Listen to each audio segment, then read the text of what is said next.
another episode of Pod for Good. I am your chief philanthropod, Jesse Ulrich. And I'm your vice admiral philanthropod, Chris Miller. And Pod for Good is a podcast where we talk to the change agents working to make Tulsa a more resilient place. And today, we talk to Jennifer Solis, educator, youth minister, and community activist. We talked to Jennifer about their passion for diversity and inclusion. We discuss special education and the importance of people first language. We dive into the complicated relationship between the LGBTQ community and the United Methodist Church. And finally, Jennifer gives us the magic bullet to create an inclusive culture. Sort of. Enjoy.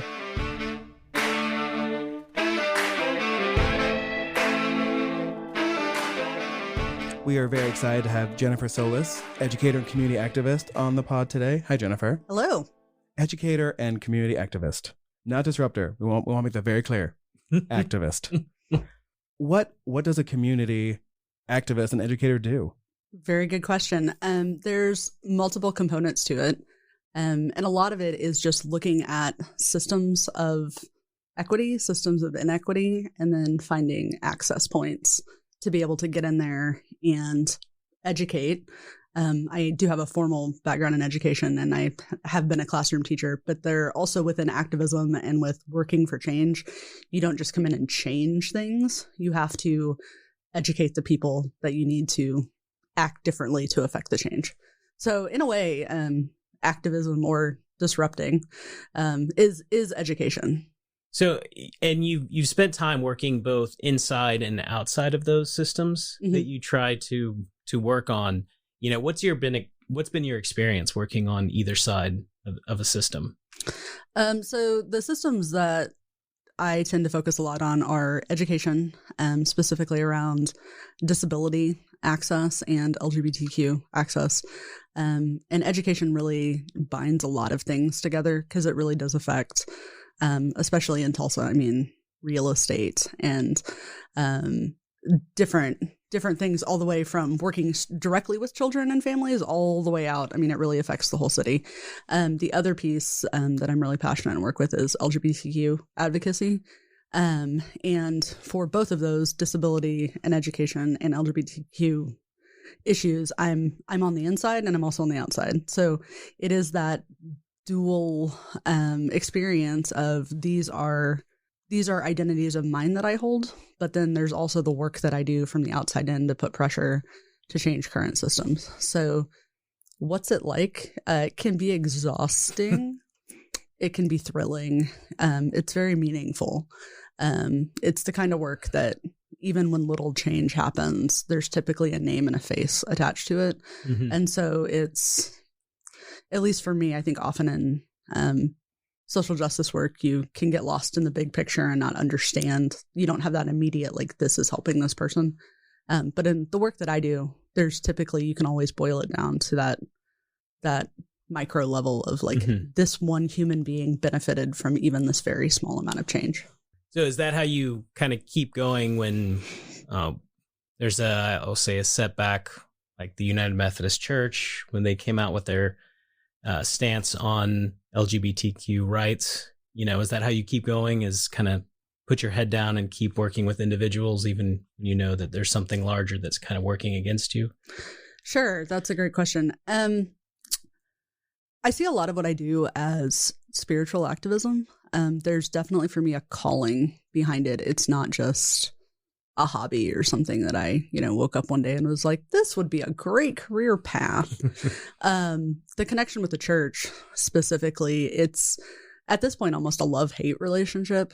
I am currently also in a seminary program working on my Master's of Divinity, which I've been trying to not finish for the past 12 years. And I keep coming back to it. And that, for me is like the ultimate sign of like, this is a path that no matter what I do, I can't shake it. It can't shake me.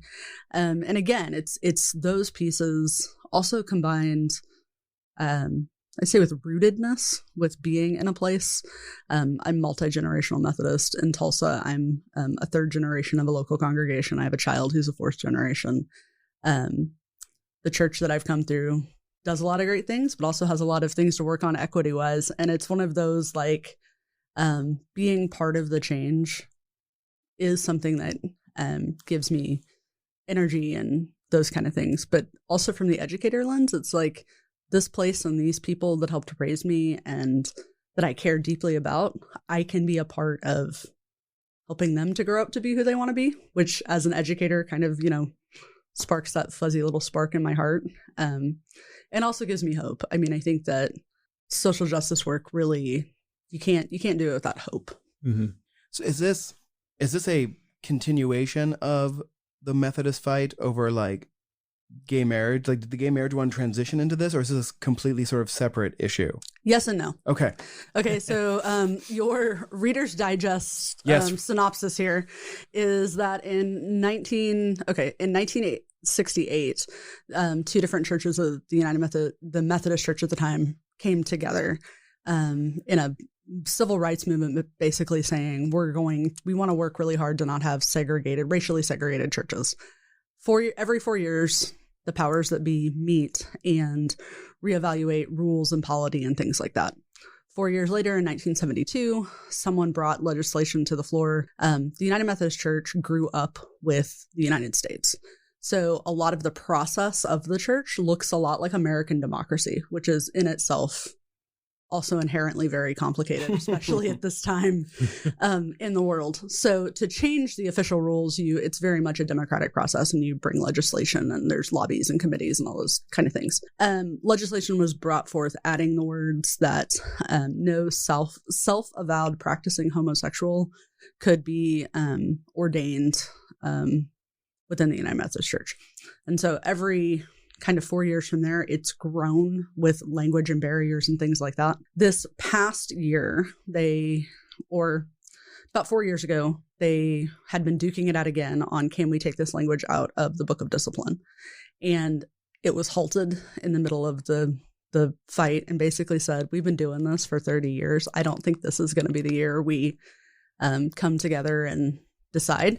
So we're going to create a special process that deals just with this issue.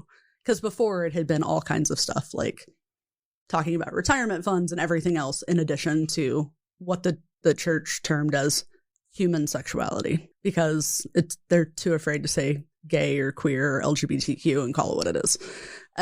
So at the special general conference last February, feels like a lifetime, was within a year, in St. Louis, I was there, and there was an official vote that went down on, do we keep this language? Do we not keep this language? And then what do we do? What ended up happening was there was additional language added that said, that went into effect January 1st of this year. So as of current, the official stance is no openly LGBTQ person can be ordained as the United Methodist clergy.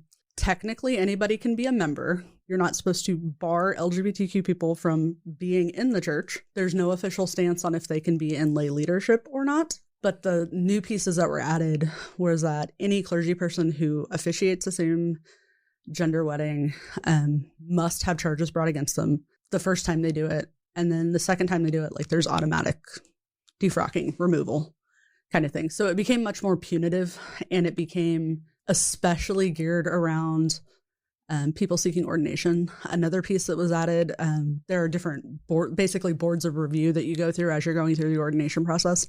And these new rules also said that any person going through the ordination process now has to be asked when they sit around this table, are you a gay person? Yeah. Whereas before it was very much don't ask, don't tell. Yeah. I was going to say, they were like, no, don't ask, don't tell is now working. So we must be more aggressive. Right. Yeah. And then there was a split because of those rules, right? Those rules being much more drastic than what was there before. So technically right now there has not been a formal split. Okay. For the past 30 years, there's been an ideological split. You will find, especially in Tulsa, you will find very large United Methodist churches with very progressive theologies, and you will find very large United Methodist churches with very conservative theologies. They both still have the same name. They both are connected to the same conference. They both, in theory, the United Methodist Church is a connectional system. So there's a lot of this theory of you put everything in one pot and everybody pulls out of it communally. Everybody's still connected by all of that right now. And one of the big pieces of tension and what it always goes back to. And one of the really frustrating parts for those of us that do social justice work and think very deeply about theology is anytime there's a formal meeting where we go in to talk about, now, what do we do with these LGBTQ people? The first question somebody asked is, what about our pensions? What about our money? And so that's been a lot of what's kept people kind of bound, is because of pensions and property. So most United Methodist churches, the property is actually held by the conference. They don't own their own buildings.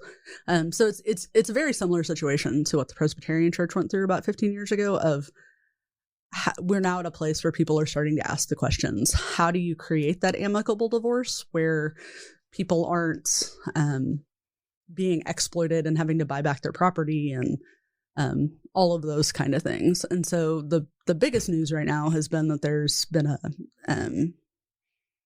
a committee that has worked on some legislation and brought it forth that has basically said, this is our idea for, what do they call it? Reconciliation through separation, which I also find is just a problematic title. Yes. To begin with, like putting things back together by tearing them asunder. Yes, makes complete sense. But at least now in like the global conversation, there's really this understanding that local churches have been functioning as different entities for a long time. Let's just formalize it and find a way to separate it to where people no more harm is happening in the way that it has been. Well, because, I mean, there are United Methodist churches that are, so-called open and affirming, and I always wondered how that worked with the overall stance of a organization they're part of, which is very much not open and affirming. It's complex and it's complicated, especially, this is a piece that I've wrestled with for years, especially being on staff and working with youth. You can have one of the best affirming youth ministries. You can pull in all of the queer kids. You can provide these opportunities. But then when it comes down to it, if you're in a church, even if they are progressive, but won't officiate weddings or won't, take that next step, there still comes a point where you have to say, like, the buck stops here. And that tends to go into the difference between policy or polity and culture, which is one of the big things that I work on helping people understand, is that we can change the words on the paper all day long. We can create the most affirming policy there is out there. We can, write statements of full inclusion that are poetic and beautiful.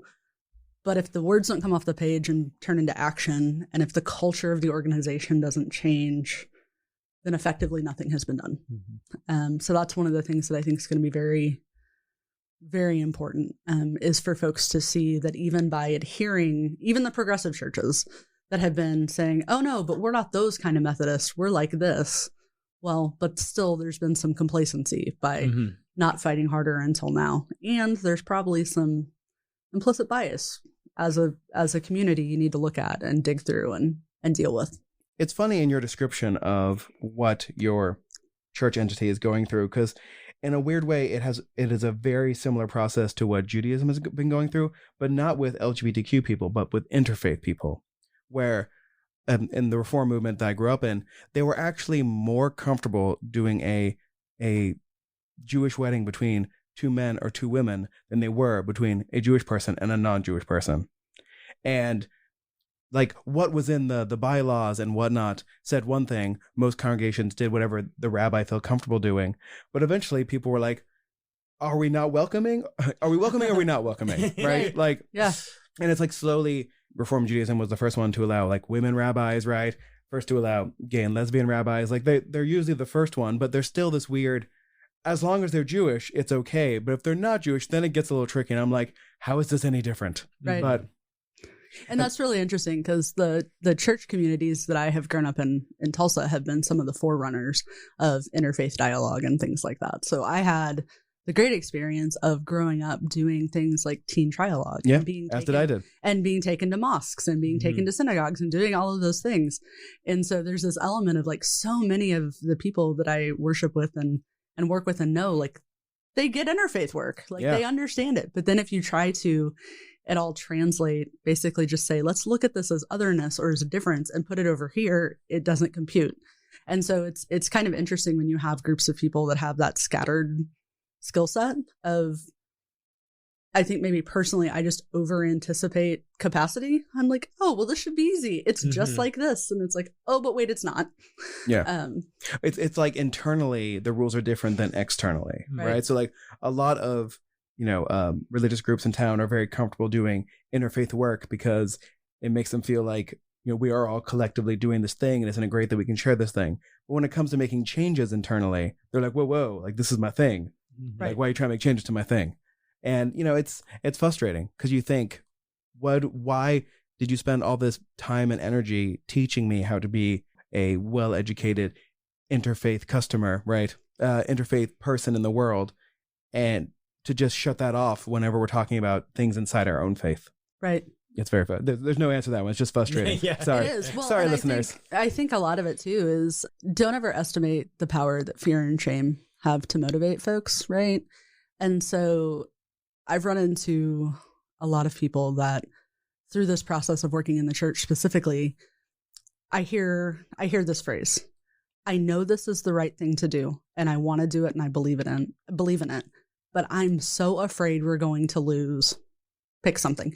We're going to lose young people. We're going to lose money. We're going to lose credibility, right? Or old people with money. Right, exactly. Right. So there's always this like fear piece. And so within the work that I try to do too, it's that navigating. So how do you find out what people are afraid of? Yeah. And then how do you educate or, not disprove that all your fears are wrong, because fears usually have some legitimacy to them, but then help them understand that like, this is an adaptive challenge. Right now, if this community, this congregation wants to be relevant in this place, together we're going to have to learn to navigate this, or we're not. And I think one of the hardest things for people is to change. They have to admit that they may have been wrong about something for a very long time. Right. They may have been believing or doing something that they should rightly be ashamed of. And it's very hard for people to internalize that and become open to think, you know what? It doesn't matter how bad I've been or how ashamed I should be. What matters is how do I make it better going forward? And that's a very difficult thing for people to do. Absolutely. Especially religious people, I would think, because then you're fighting against tenets that are hundreds to thousands of years old. Exactly. And I think the other piece of that a lot is the mushy-gushy emotional part that religion has. And I think especially like in Christianity around high holiday celebrations, Christmas, it has smells, it has songs, it has these words that even in some hymns, you find yourself singing things and you're like, I don't necessarily agree with this, or I know this is bad theology, but yet we keep doing it. Every Christmas, I'm in a church that has done years of work around Jewish Christian dialogue. And every time we sing all 7 verses of O Come, Emmanuel, I'm like, there's some problematic stuff here. We should at least talk about it, or, name it like it is, right? Like the reason we sing this is because it has this history and this meaning. Let's put it in contemporary light so we at least know what we're talking about. Right. But it's hard because it's Christmas, and Christmas is grandma and cookies and, childhood memories and the most wonderful time of the year. And so, hacking through that part of people's deep religious identity to make change is very, very hard.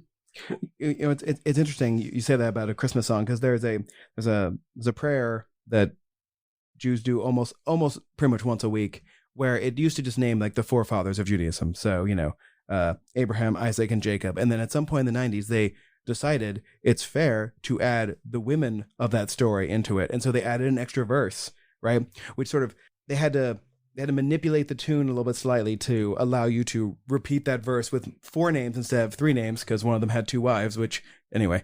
Also problematic in contemporary culture. Yeah, someone is tricked into a marriage for 7 years, but we don't talk about that. Anyway. Celebrate in a song. Right. Yeah. And I remember like as a teenager, I was like, why do we need to change this? And then as I got older, I'm like, okay, I get it. But it's still to this day always sounds off to me, even though I'm happy we do it. Right. So changing things that are, especially things that people do when they're children in a religious thing, it gets problematic, right? Because people are used to hearing it a certain way. And when you change those things, it gets real. To be honest, we're kind of programmed a little bit. Oh, yeah. I mean, I mean, that's part of what... Wake up, sheeple. Sorry. But seriously, I mean, that's part of what religion is. I mean, this stuff is programmed into us from a very young age. And if we've been in the same, especially in the same congregation for 40, 50 years, it's very hard to change.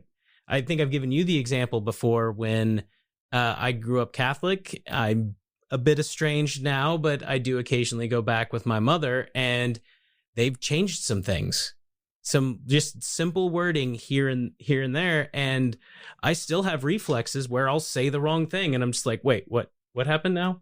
You know, just because even if I don't even really know what the thing what it was supposed to mean, it's pure reflex. Yeah. And so even that simple, meaningless change for me is difficult just because it's what I'm comfortable with and what I'm used to. And that's not even talking about, you know, the big scary changes that, you know, a lot of what you address. Right. And from a religious education standpoint, you know, when we're working with children and youth, so much of that is done to help young people then be able to make meaning of their world and of their faith and eventually in adulthood. And that's also the root of religious trauma and spiritual harm, especially when children and youth hear negatively connotated theology or damaging theology, or for LGBTQ kids when they grow up in a place where they're always told they're going to hell, or, you know, that their identity is wrong. I mean, that also gets auto-programmed in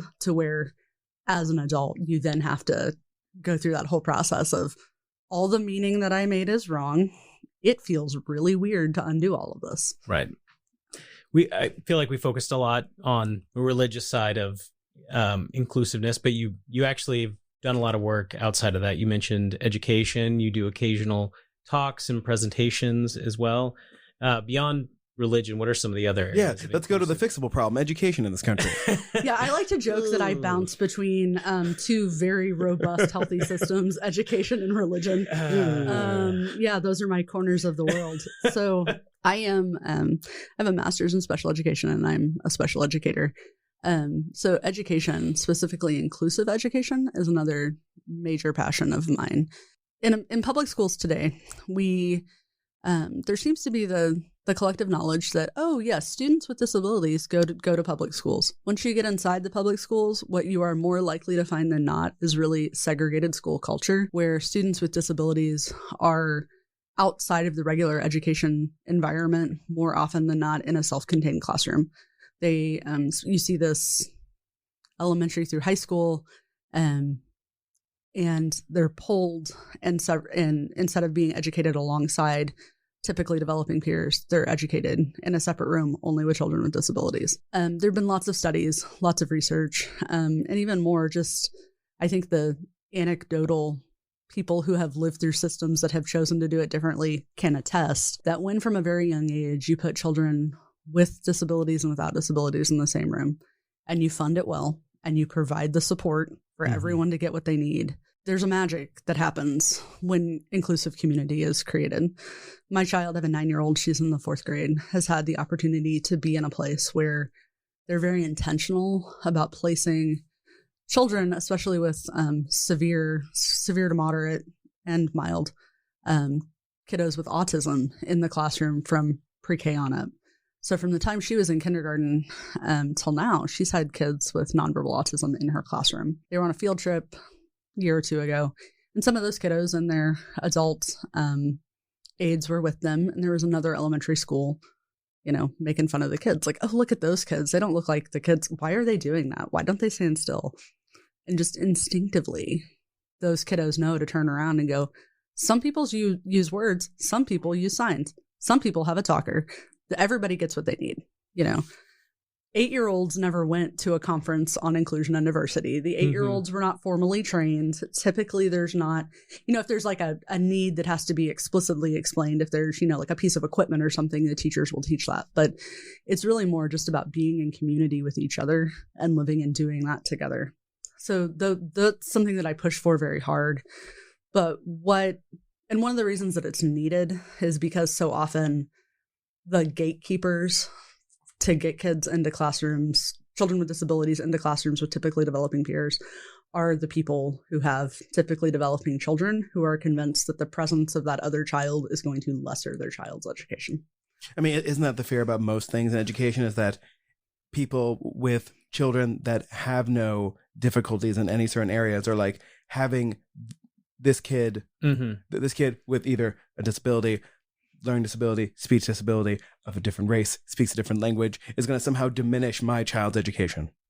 I mean, that problem seems to affect every part of our educational system. And I think I completely agree. And I then offer people to consider the question of, what is our educational system for? What are we educating children for? And what systems are we reinforcing?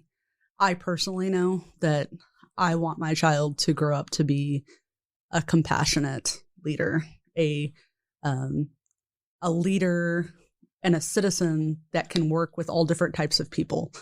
I don't necessarily believe that happens through mastering standardized tests. Yeah. I don't necessarily believe that, that those abilities come from memorizing multiplication facts. I believe that those abilities come through working in community and being exposed to all kinds of people.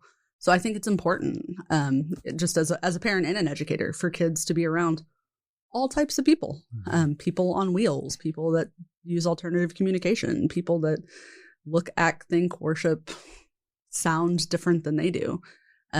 Because the more exposure that they have to that early, again, like very much like with religion, the less you have to unteach. And the more that you just learn by doing, the more innate it becomes. Well, it's like you were talking about earlier, the difference between policy and culture. I mean, it's using sort of the developing culture of that community to teach them about diversity and inclusion, rather than creating a policy that says, okay, you and you need to understand diversity, which isn't going to work. Just creating a climate where it is just part of the culture, that leads to people who are more inclusive. And I think the more, especially in education and inclusive education, the more policy you put on it and the more requirements, the more difficult it becomes. Because in our current systems and structures where, the worth of teachers' humanity is based off of test scores and end of year things, and you're expected to not only teach this curriculum, but you also have to teach these other skills, and you have to do this and you have to do this. When you just stack another requirement on, and you have to do this thing, it becomes just another box to check. And you're looking for bare minimum kind of stuff because you're just so overwhelmed with the process of education. I would also argue that the way that we train teachers to teach needs to be looked at, because we still very much formally educate teachers to teach one slice of the children that are in the classroom and don't necessarily really teach how to teach all kids. Most typical teacher education programs, you get 1 or 2 classes on teaching kids with disabilities. 2 if you're lucky. You're required to have 1. But then what that means is you get kids in your class that you've never seen, you've never worked with, you've never had experience with, and then you're expected to authentically interact. And just like with children, when you don't have experience with each other and you don't have the opportunity to develop that relationship, it comes out as a stressor instead of a good thing. What would you suggest? I mean, say money wasn't a problem, right? Whatever this idea is. Maniacal laughter now. Yeah. Would have all the funding it would need. What would you think would be the easiest solution? Is it a teacher who's just trained in this that the kids interact with on a daily basis, like in elementary school, middle school, right? There's just a diversity and inclusion teacher, and that's all this teacher does. That way, it's not another requirement on a teacher trained in something else. Or what would be I would say not the easiest solution, but the the fastest solution that could be put in place? Sure. And I would almost offer that maybe the fastest solution isn't the best. Maybe slow and sustainable is the best way to go. I am of the belief that inclusive culture is everybody's responsibility, from the child to the parent. I think that oftentimes there are parents that think, oh, I don't have a child with a disability. This is not my problem. Anyone who is involved in a public school has a responsibility to help create inclusive culture. And this can be done, it follows money. And sometimes when we talk about following the money, we talk about top-down federal dollars, state dollars, but you can also look at, your PTA dollars, and, a lot of schools in Tulsa have foundations and things like that. Mm-hmm. And you can look at then, if there's a parent or parents in that position, they can even start by raising the question of, do our special education programs need XYZ? Or, I know that we fund this field trip every year. What if we shifted the focus to make it a buddy program, or, looked at how they did things differently to create a more inclusive culture? I think that school leadership is a great place to start, because a lot of culture building really isn't expensive. Children with disabilities are frequently left out of the ordinary things that build community: sleepovers, birthday parties, play dates, things like that. So when you start by having someone who's intentional of, hey, we're going to schedule this play date, let's make sure to schedule it at this playground because it has ramps and we know that every kid can access, is different than, we're going to schedule it at this park because this is where we've always done it and it's closest to the school, right? So, how do we do it and do it well? I don't think there's a blanket or umbrella solution. I think it's everybody understanding where their power and their privilege lies, and then choosing to make, even if everyone just chose one little step that they could do, I think that one little step together in community would make a profound difference. So you've been talking a lot about sort of the equity of students with disabilities. Now, when we're talking about student disabilities, are the same issues and the same problems also the same ones when we're dealing with children who are LGBTQ+? Absolutely. Okay. I didn't want to put them in the disability camp because it's not a disability, but, like Thank you for clarifying, Jesse. Right? Yeah. Listen, I want our listeners to understand that, but it sounds like it's the same. The way to handle it seems to be the same. It's about making sure they are allowed to be included in a, I don't want to say regular, but with every other student, right? Right. So you've hit on two really important topics. And let me give you some big words for what you just said. So you brought up two really interesting concepts in that, and they would be intersectionality and then how we view the other, right? So intersectionality being that concept of all the different pieces or identities that we hold in one person that come together.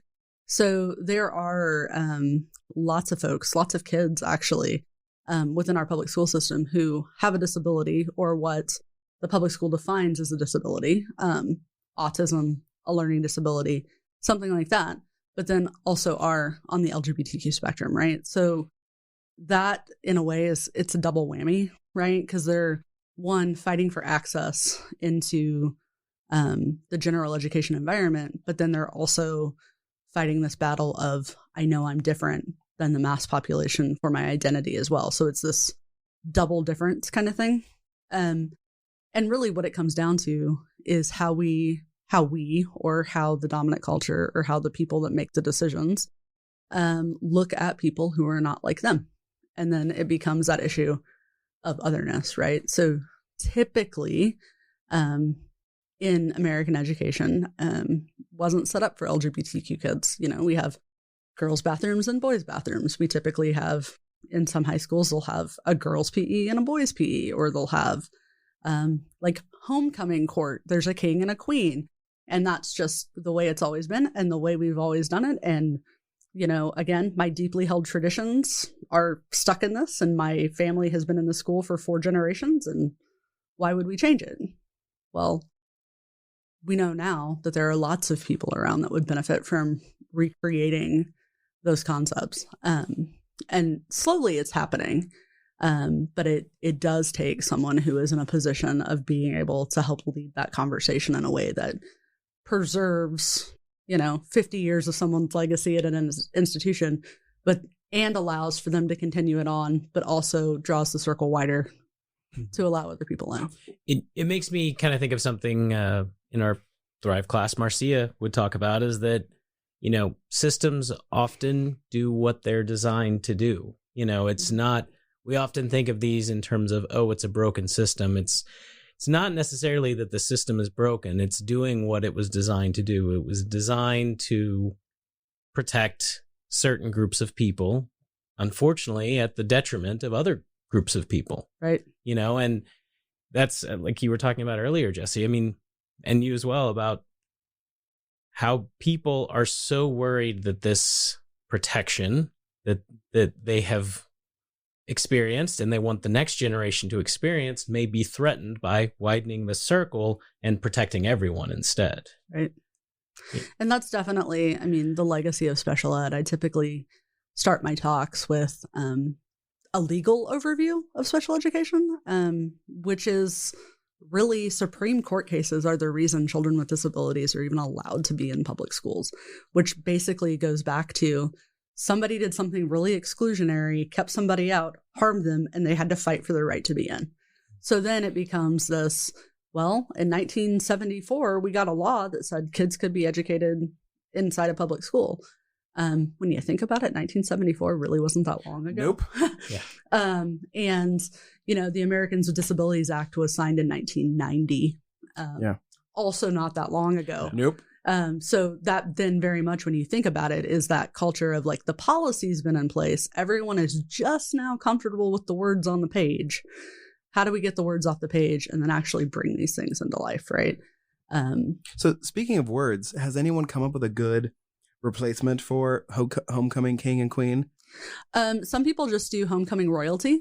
All right. And you pick 2. I'm trying to think of some other things that I've heard. Pretty much. Or the homecoming royalty.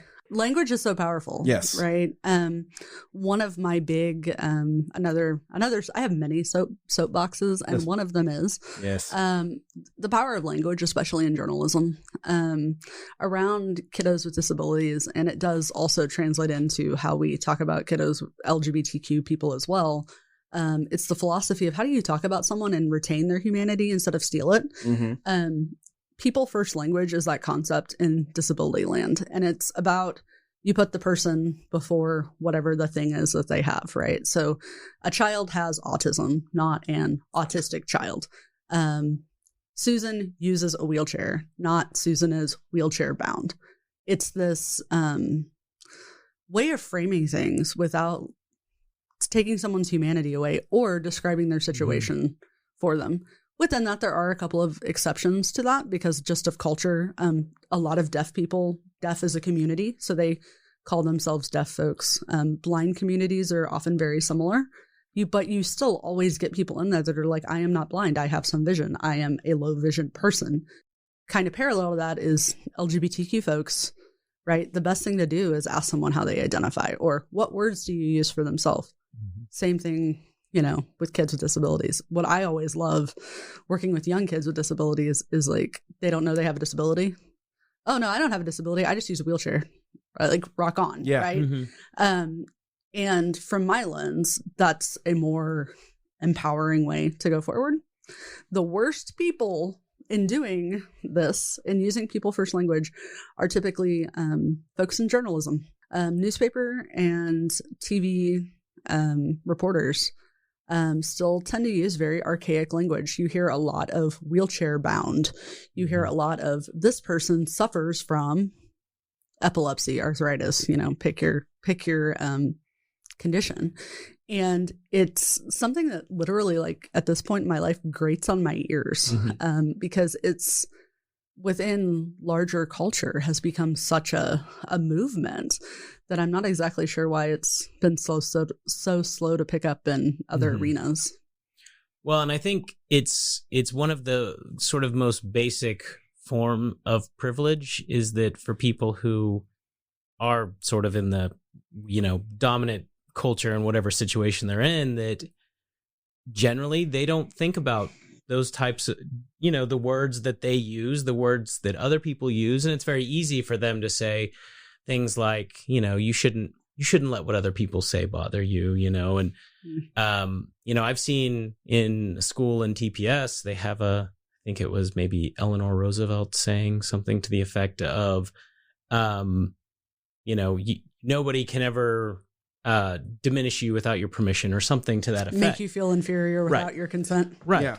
Which to me, it's the type of thing where it's almost a way for people who don't like to think about the language they use to let themselves off the hook for what they say. Yeah. Eleanor Roosevelt. That's right. Today we're taking her down. Yeah. Yeah, I agree. And I mean, I also find validity in that quote as well, right? So special education or disability advocacy is also like 85% of being a cheerleader or a coach, right? You do a lot of coaching people to be brave enough to show up and exist in a space as they are. In special education land, that looks like, well, I'm afraid to go to the regular class now because they all think I'm stupid. And it's sitting down and going, you and I both know you can do this. You did this. Let's get in there and show them what you got, right? So there's very much that like no one can call you, I believe in you. Right. But then if you take that same kid and throw him against the wall 20 times, like the ability for me to like convince them that they belong has completely diminished, right? So again, I mean, just like we chatted about earlier, it goes back to hope. You've got to be able to retain some sense of hope for that marginalized person that change will happen, or it's just speak. Well, and it's very powerful for people to be able to say that the words other people say, I can be strong enough that it won't affect me. But at the same time, that doesn't let people off the hook. They still shouldn't say horrible things to people. Right. It doesn't matter whether or not that person is strong enough to take it. It doesn't. We still shouldn't say those things. It's You want someone to be able to know that someone referring to them in the wrong way or naming their disability first doesn't define them. On the other hand, that person should still know better. Right. It's You're responsible for your impact as well as your intent. Yeah. Just because you don't intend to hurt someone, you're still responsible if your words or actions do hurt somebody. Right. And then you get into that space of like, what happens when you don't know what you don't know? Or if you've lived your whole life in circles where I think a lot about, I did youth ministry for a number of years and I was in a large church for about 4 years where I had 17 different high schools represented all over Tulsa, including some of the big private schools and those kind of things. When you start getting into spaces where you have kiddos that have gone through, quality or what we term quality education in private schools, but that their admissions criteria is also based off of ability or only choosing a certain type of student or those kind of things. I would often run into this educational piece of I'd be trying to teach something like this, or, like this, you may have heard this language. And I would get this kind of pushback because it was brand new information I was putting in these young people's minds. They had never had the chance to stop and consider, what it would look like if something, if they were to, work alongside someone who was blind or had a lower IQ or, those kind of things. And the gift was always being able to do that with young people, with teenagers, because even though there may be pushback, there's usually a little bit of that like youthful exuberance to like, well, I'm going to go do all my research to prove them wrong. And then typically they end up being proved wrong, which then creates the growth and the change. Adults, man, they're the worst because there's you have so much ego and pride to defend that it's harder to get to that place where you're like, man, not only am I doing some stuff that's really bad, but I've been doing it for years, right? How do you break through that? I mean, do you use personal stories? Do you use data and research? What works? Is there a magic bullet to get older people to understand that their words need to change? Okay, so Jennifer's magic solution to solving all the inequity and oppression listeners. in the world. Yes, here we go. Here we go. There's no magical solution. Oh. Again, it's how it feels. Yeah. Deep in the inside. Really, it's about access points and education, right? Like there are different things you can do to help people enter into that space. I think the number one thing, I mean, really, if you were going to go for like the magic potion, it's storytelling. That seems non-confrontational storytelling. When I do in the church, when we are trying to help people understand the LGBTQ movements and why like hearing these voices are important, a panel of 4 to 5 people that just have a chance for 5 or 10 minutes to tell a story. Typically a story of how they've been very hurt by the church or the institution. And then letting people process within themselves, either with journaling or writing down a question and thinking about it and then coming back, or like having a follow-up event and having the questions be able to be given to the presenters and answered in a way where you don't ever want to create an opportunity for a very angry person who has just been told their whole life is wrong and their church lied to them to stand up and yell at someone who has just bared their soul. But creating that opportunity for both of those people to be in the room, be able to keep both of them safe, and being able to keep the people that need to hear the truth, let them be uncomfortable is really important. That also works too with disability advocacy and kids specifically. When I advocate and do things at a legislative level, and when we can get kids to go up to an elected official and say, this is why, like, I can't vote, I'm 12, but let me tell you these stories that happened to me at school. So if you would change this would stop happening. That becomes the power. Mm-hmm. And then that all does, it dials back down to community. And when you actually see people for who they are, not who you project them to be, mm-hmm. and have to embody their humanity together, you know, it moves from this like being able to put people as lesser than and be creating an equality level, which makes it a lot harder to throw people away. So, final question before our activity.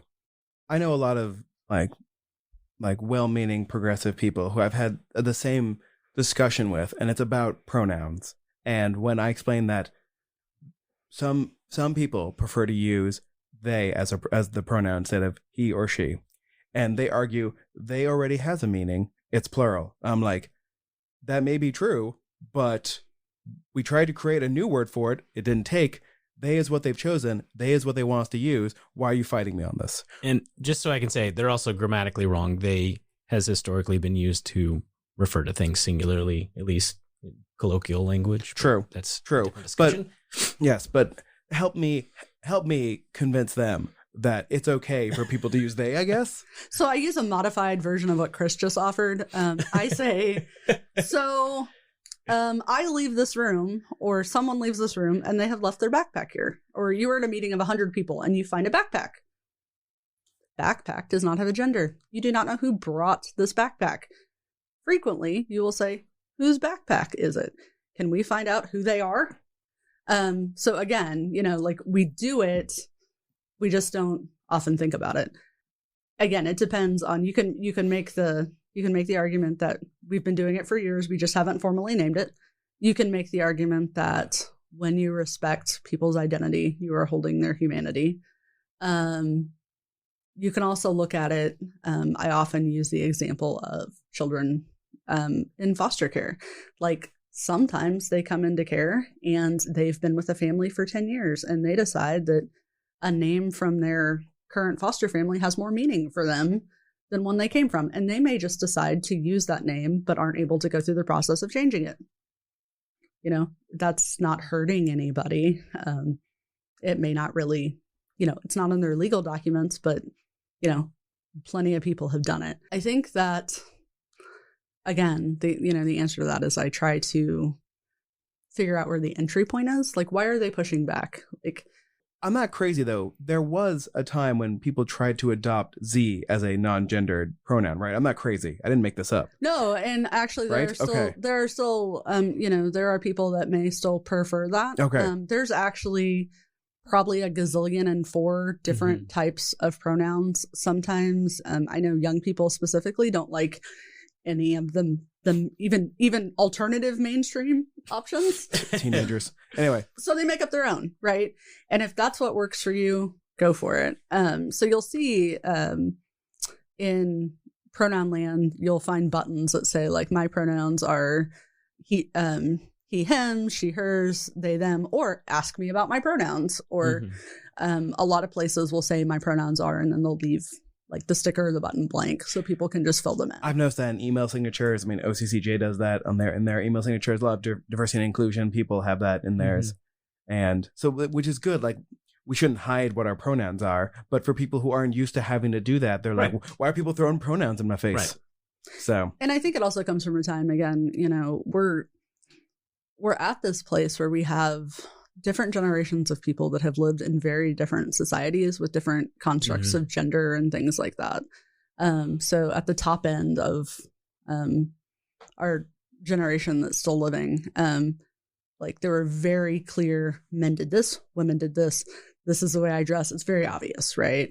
And then you start to move down towards the younger folks, and it becomes more fluidity is okay, and it becomes those kind of things. So I think as long as we still have that great of a, I don't know if we can call it chasm or spectrum in the world, we're still going to like struggle with how do we all coexist, right? And I think one of the great ways to do that is just to lead and to normalize it. The more people that put it on their email signatures, someday it will probably just be a standard email signature to have it on there. It's not going to be this revolutionary act, but right now it is. Hopefully by that time we found a technology that's better than email, but hopefully we can hope. Before we move on to the last part, is there anything, I know that you're in a transitory period, but is there anything upcoming that you'd want our listeners to know about, like an event or say a talk that has TED in front of it and maybe ends with an X? Yes. Well, I don't know about that, but I am giving a TED Talk at the University of Tulsa. TEDx Tulsa will be happening April 3rd, and this year's theme is Breaking Barriers.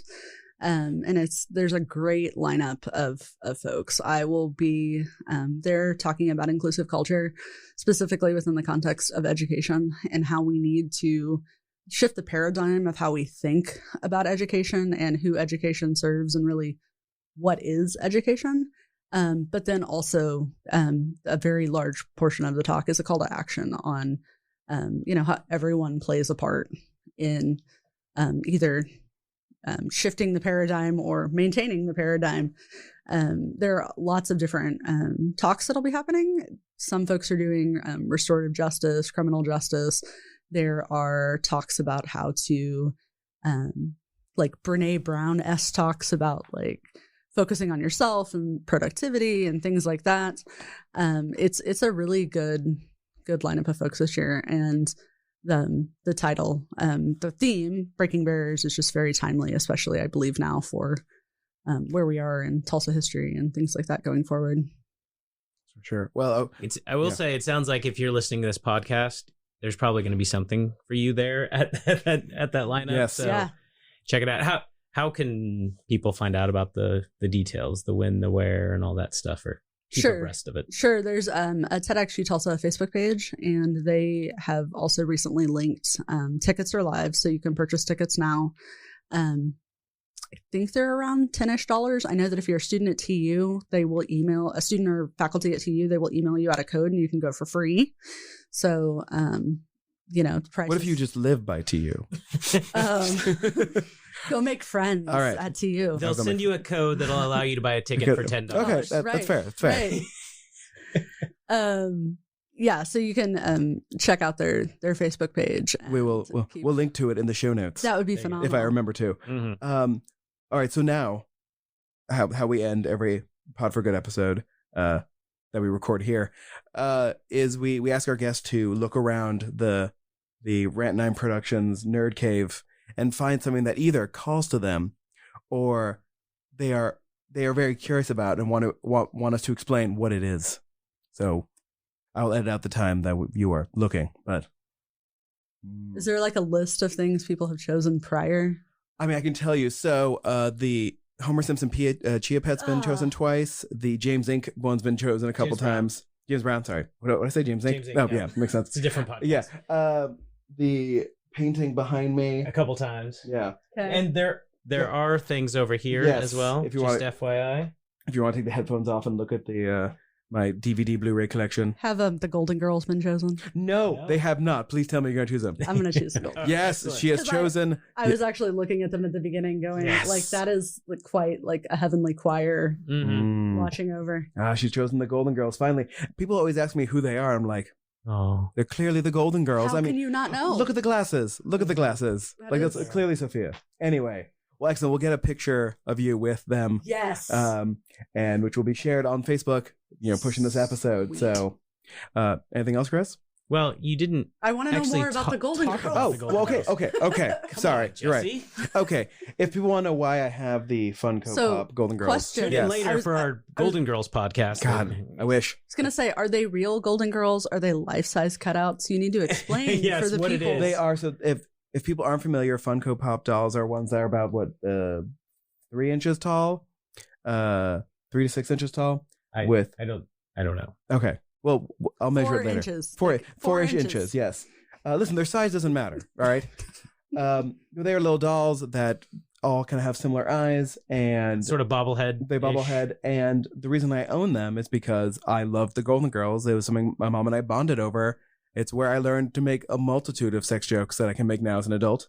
And it was just one of my favorite shows. And eventually there'll be a poster that I got at a Boston Comic-Con that is a Kill Bill Dorothy from the Golden Girls crossover where it's Dorothy in the Kill Bill outfit. Excellent. I That's just need to find it. wonderful. Yes. Yes. I've been waiting for someone to pick them. They are very prominently placed. I know.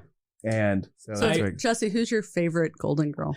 Ooh, that's a toughie. Mm. I mean, it's gotta be Dorothy. I mean, Dorothy is just so sarcastic, and it's like she literally slow claps the entire show, and that just really appeals to me. So I would say her. Chris, do you Excellent. have a favorite Golden Girl? It's tough. Because, see, I actually would make fun of Jesse for watching Golden Girls until I started watching Golden Girls. And then I didn't mention it. I just stopped making fun of him for Oh, it. Right. so that explains that. Okay. See, and that is exactly how diversity and inclusion works. Yeah. There you It's go. exposure and repetitive storytelling. Absolutely. Absolutely. So, oh, man, I feel like Dorothy was kind of my spirit animal. She really as is. well. Yeah. You know, Right there I with you. love the sarcastic humor. She's just so like both beaten down by life, but constantly fighting back against it. And I just that feels very much. It feels like me. Yeah. But I mean, the it's amazing how many like friends who are around my age who I discover now as adults also Mhm. love the Golden Girls, and Yeah. none of us talked about it I know. because right I know. it's a ladies show. Yeah. But I mean, I literally got my like bedtime in middle school pushed back an hour because they moved the Golden Girls reruns up an hour. That's funny. And I mean that's what me and my mom did. It's Mhm. like we watched the Golden Girls together, the same episodes over and over again, which actually trained me to watch all the Star Trek episodes There you over and go. over again. Oh, so there you go. yeah, So, Jennifer, what about you? yeah. Who's your favorite? It's Dorothy. Yes. I mean, apparently this is Yeah. Hashtag Team Dorothy. Yeah. Team Dorothy all the way. I mean, she was. I feel like the rest of them were kind of all one note a lot of times. I feel like Dorothy had as sort of the like her coming to the house was the inciting incident of the story. She was the one the story kind of funneled its way through. Mhm. And of course, like Stan, her ridiculously stupid ex-husband, like he was great too. Yeah. Right. But well, excellent. So we're all Dorothy fans. So Mhm. the rest of them can We're suck all- it. Wait, I almost said Friends of Dorothy, but that has a different connotation. That does have a does. different connotation. And Or maybe I wonder if it's the same Dorothy. it could be. Mm. There's a podcast episode for you. Right Yes, there. all right. You can dig deep into that. We'll Yeah. research the Friends of Dorothy. I think it'll only be 5 minutes long, but thank you so much for joining Yes, us thank today. you very much. Absolutely. Thanks for having me. I hope you all enjoyed our episode with Jennifer Solis. To find out more about her TEDx talk, check out our show notes. Of course, make sure to follow us on Facebook, Podcast for Good, on Twitter, at pods4good. And please remember to subscribe and rate our podcast on Apple Podcasts or any of the other places where podcasts are available. Thank you all for listening, and don't forget, get done, Telsa. Thank you for being a friend.